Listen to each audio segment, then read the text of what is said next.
Hey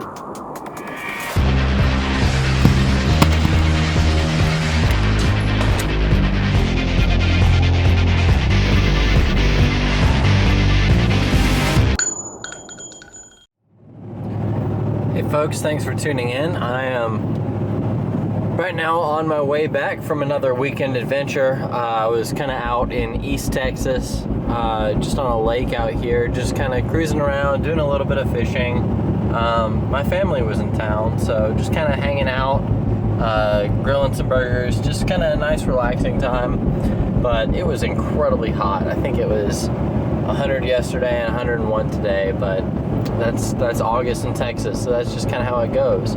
So I'm on my way back, and as you can see, I've actually got my boat, my Discovery Angler Kayak, mounted on top of my truck right now. So I kind of wanted to just talk about kind of how I rig my boat on top of my truck, because I know there's a million different ways to do it, and a lot of people with full-size pickup trucks default to putting it in the bed. And if you put it in the bed, you can put it in at an angle, but it's kind of going to be hanging out no matter what, whether it's hanging out to the side or vertically or whatever. It never quite fits. So a lot of people solve that by putting their tailgate down,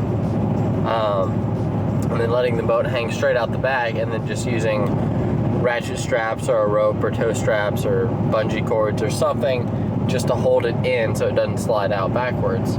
So that's a decent solution, but a couple problems with it. You have to put your tailgate down, so your tailgate is no longer useful for containing anything, and it actually hangs out past your truck. So if you're backing up somewhere or turning tight somewhere, or just concerned with somebody running into something right behind you, it provides some issues there. So I like to run the boat upside down on top of the truck. On a lot of SUVs, not a problem at all, because you have roof racks. So you can just basically put it on there, strap it down a couple times to the roof racks, and you're good to go. But most trucks don't have roof racks, which you can get them added on, and that might be something I do if I end up hauling the boat a whole lot more. But as you can see kind of behind me now, I've basically rigged up a Y harness in front and back. So I flip up the boat upside down, so the hull is up, the cockpit is down, which helps air kind of be streamlined and pass over the top of the boat a little bit more easily.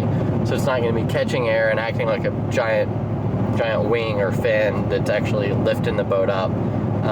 If anything, the force of the wind kind of holds the boat to the top of the car. So it's upside down, the bow is forward, stern is in the back, so normal orientation there. And then I've got these handles on the end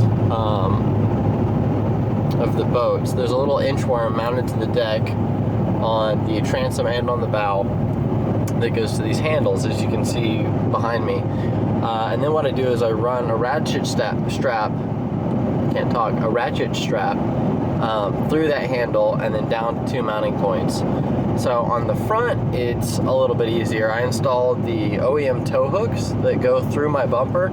So I just go straight to the tow hooks, and then I tighten in between them. So there's no adjustments, there's no metal buckles or anything swinging around up above my hood or in front of my grill. It's all down low in the bumper. So that holds it tight and keeps, all the adjustment pieces in a pretty safe location as well. In the back, normally it would be a little bit trickier because I have a toolbox, so it actually covers up the normal rigging points. So I went and I installed two more eye hooks coming out the back of the toolbox, which end up being the perfect length for the boat. Now, on my way down to the lake, it looked like it was rock solid, but there was a whole bunch of noise coming from it. And so I was kind of curious as to what that noise was. And I had used two foam pool noodles to pad the boat, just thinking, I don't want it to be, bouncing up against the roof of my car. I don't want it to be scratching my paint.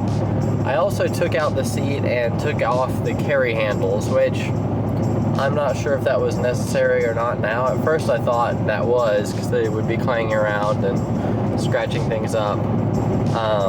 And for the most part, the ride went down there went pretty smooth, and then towards the end, there just started being a loud rumbling noise. It almost sounded like a trolling motor, an electric engine, or just a constant sound.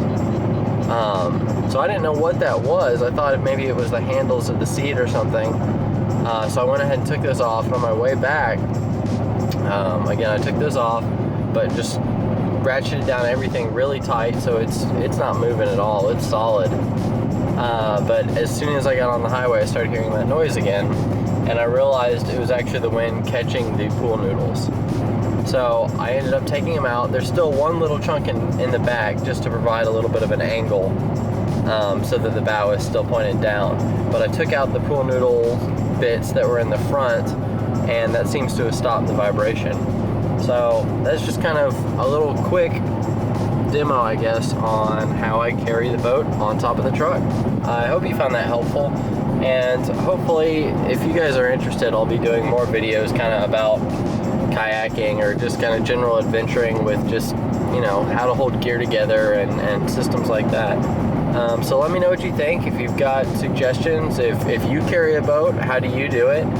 If you found this helpful, or just kind of any other videos that you want to see. So until next time.